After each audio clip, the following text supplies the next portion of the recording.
Sa ulo ng mga balita sa Pangasinan.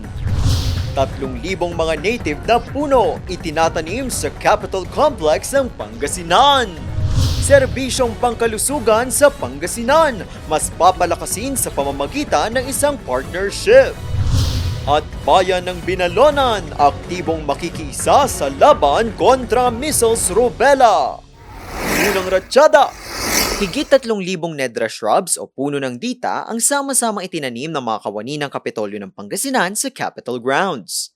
Bukod sa capital redevelopment, parte rin ito ng Green Canopy Program ng Pamahalaang Panlalawigan ng Pangasinan sa pangunguna na rin ni Governor Ramon Monmon Gico III. Hindi lang po, iisip lang natin, okay, magtanim tayo, okay, tanggalin natin. Hindi po. Itong atin pong ginagawang mga proyekto, ito po ay pinag-aralan, pinagplanuhan, di lamang po ng ating pong mga leaders, but with the help of different experts on their own fields. Years from now, makikita po natin yung pagtubo ng mga halamang ito, paglago, and then eventually, etong tinatanim namin is lalakihan at makikita ng ating future generation. Ang mga itinanim, sigurado raw mapapakinabangan hindi lamang sa kasalukuyan kundi pang matagalan. Something na nakaka-proud po kasi time will come, pagmamasyal kami ng mga anak ko, na-develop na to, mga apo-apo man, masasabi ko, part kami ng ginawa namin to. Sadya pong nakakagalak, ma'am, yung maging bahagi po ng pagtatanim ng mga puno. Yung salitang long term po talagang pangmatagalan po talaga. Doon po makikita yung bunga po ng redevelopment na nakikita po natin dito sa Kapitolyo. Sa ngayon ay tuloy-tuloy pa rin ang mga ginagawang pagtatanim at susunod na ring target ang Baywalk area. Pinag-aaralan muna ang angkop na punong dapat itanim sa naturang lugar. Sa katatapos sa State of the Province Address ni Pangasinan Governor Ramon V. Gico III nitong April 8, 2026, kanyang ipinagmalaki ang pagiging National Health Champion ng probinsya. Resulta raw ito ng tuloy-tuloy na mga programang pangkalusugan para sa mas malusog na mga Pangasinense. Katunayan, libre na ang pagpapagamot sa 14 na ospital sa probinsya. Ang lahat ng mga Pangasinense, may pupuntahan kayong ospital ng probinsya. Kung may sakit kayo, wala kayong babayaran. It's a very ambitious promise. I have never promised anything as a politician that I cannot deliver. Nahihiya po ako. But this is a promise that I have gambled as well. All in na.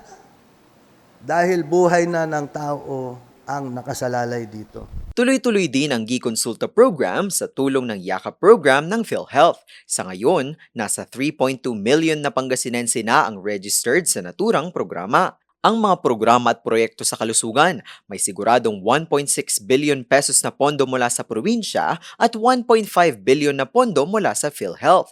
At sa pamamagitan ng isang bagong partnership sa pagitan ng isang healthcare group at ni Governor Ramon Monmon V. Gico III, inaasahang mas mapapataas pa ang kalidad ng serbisyong medikal.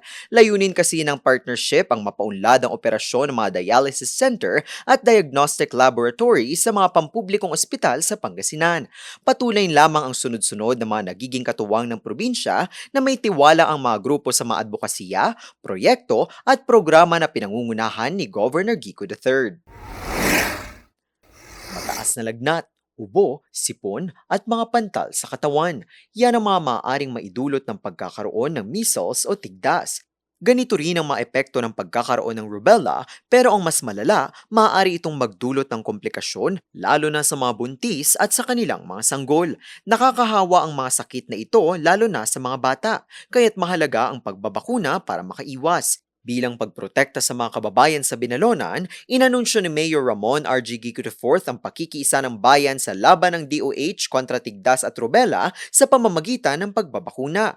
Through this supplemental immunization campaign, we have a powerful opportunity to shield our young ones, stop the spread of infection, and ensure a healthier tomorrow for every Binalonian family. Anya, ang kalusugan ng mga Binalonian ang isa sa pinakamahalagang bagay para sa kanya at sa kanyang administrasyon.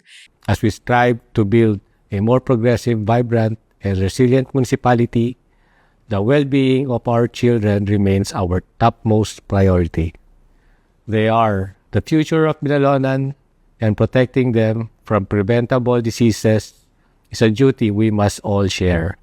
Hinihikayat niya ngayon ang mga magulang na dalhin ang mga anak para makapagpabakuna sa iba't ibang mga vaccination post. Nagpasalamat din siya sa mga health workers na nagtataguyod ng kalusugan ng mga Binalonian. Your dedication is the backbone of our community's health response. Isa lamang ito sa mga hakbang ng alkalde sa pag-abot ng mas malusog na Pangasinan, malusog na Pangasinense, malusog na Binalonian.